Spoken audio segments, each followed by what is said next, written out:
In this podcast, I will discuss the importance of focused research for the prevention of pediatric drug errors in the pre-hospital setting. After undergoing a review of the literature, it is clear to see that further research is required to address the gap in pre-hospital drug error prevention. I have placed particular focus on the incidence of medication errors in pediatric patients, as there is a range of factors that can result in these mistakes.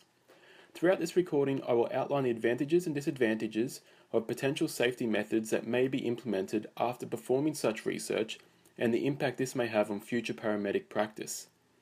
Paramedics work in an uncontrolled and stressful environment, often with minimal on-scene support when compared to the hospital emergency department. This can place additional stress on the individual when performing high-risk interventions such as drug administrations. Medication errors have been reported to occur in up to 20% of all administrations in hospital. This equates to an estimated cost of $136 billion a year in the United States alone, with approximately 17% of these mistakes affecting hospitalized children. However, little research has taken place in regards to the effect of medication errors in the pre-hospital setting and how they can be prevented. One study estimated that over 30% of paramedic drug administrations on pediatrics were incorrect. The true extent this has on patient outcomes, length of hospital stays, and overall health costs is unknown. Much attention has been placed on the prevention of drug errors in hospitals. However, these methods are not suitable in the pre-hospital environment. For example, a multidisciplinary approach with pharmacists, nurses, and residents performing rounds and routine prescription monitoring will not be appropriate for an out-of-hospital emergency.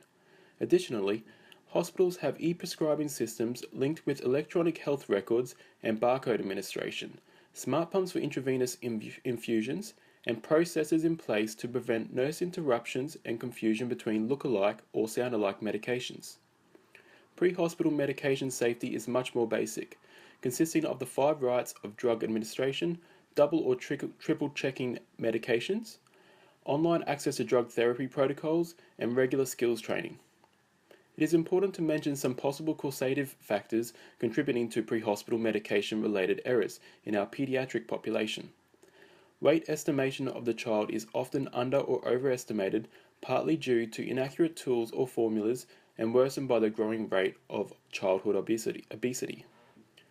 Since pediatric drug dose errors are calculated based on weight, this allows for regular inaccuracy.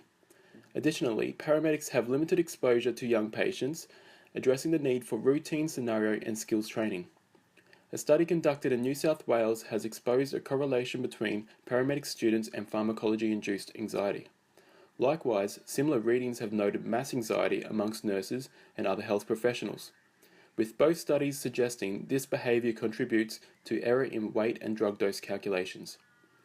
A recent survey questioned paramedics for ideas for improving safety in pediatric drug administration.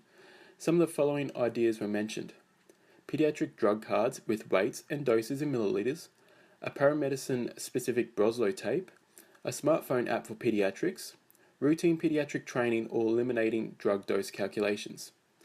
Some devices promise to reduce the need for pediatric drug dose calculations, these being the Pedi sleeve, an arm sleeve with pediatric weights and drug doses, and the MeDirect PEDS device, a syringe specific to each drug and conveniently labeled with the child's weight and dose in milliliters. However, these are yet to be introduced into mainstream management and no evidence is available on their efficacy in paramedicine practice. Before implementing new prevention strategies, it is important to note the positives and negatives in making changes to the way paramedics manage pediatrics.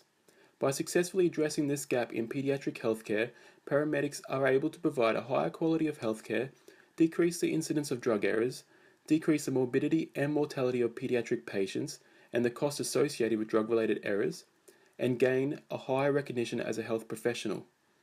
Alternatively, drug safety strategies will require further review on their efficacy in out-of-hospital care, as they may be complicated or time-consuming. If changes are to be made, it is important to have a baseline to compare these improvements. However, most data is gathered from an in-hospital environment and may not be a true representation of paramedicine, hence the need for pre-hospital focused research.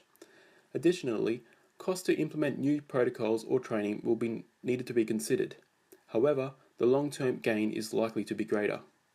The aim of this podcast was to provide a global view on the importance of pre-hospital research and the impact it will have in paramedic practice. In particular, I addressed the need to conduct more specific out-of-hospital research, targeting improvements in the strategies we use to prevent pediatric drug administration errors. I thank you for your time and I hope you found this information of value.